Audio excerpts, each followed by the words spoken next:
श्री विधात्री वरदे नमः रपन दे शरण दे यशो दे।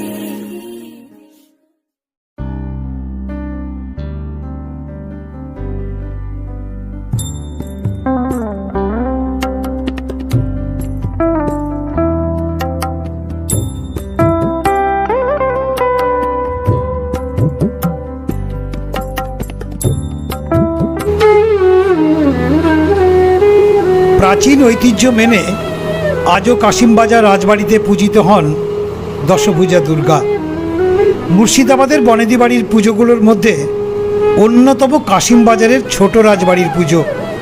সেই রাজাও নেই সেই রাজ্যপাট, কিন্তু যা আছে তা হলো ঐতিহ্য আর পরম্পরা।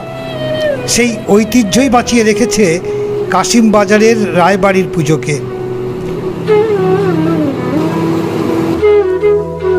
বছর দুয়েক আগেও এখানে নীলকণ্ঠ পাখিও ওড়ানো হতো, কিন্তু কালের নিয়মে সেসব এখন সবই অতীত। বর্তমানে এই ঐতিহাসিক কাশিমবাজারের ছোট রাজবাড়ির দুর্গাপুজো দেখতে বহু দূর দূরান্ত থেকে গ্রামের মানুষ আসেন এই পুজোয় সামিল হতে। কিন্তু মা ইতিমধ্যেই এসেছেন রাজবাড়িতে। পুজোর চিরাচরিত প্রথা মেনে জাঁকজমকভাবেই হবে এবারের দুর্গাপুজো। কিন্তু নীলকণ্ঠ পাখি আর পাওয়া যায় না বলে আমার আমলেও 3-4 বার হয়েছে, তারপর থেকে বন্ধ হয়ে গেছে, পাওয়া যায় না। ওই দশমীর দিন নীলকণ্ঠ পাখি ছাড়া হয়। প্রচলিত প্রথা অনুপাতে কৈলাসে গিয়ে খবর দেয়, মায়ের আগমনের খবর দেয় ইত্যাদি। জায়গাতে গণেশের লাল রং নয়, আমাদের পুরো গণেশের লাল রং। এর একটা পৌরাণিক কাহিনী আছে, সেই কাহিনীকে অবলম্বন করেই এটা লাল রং করা হয়।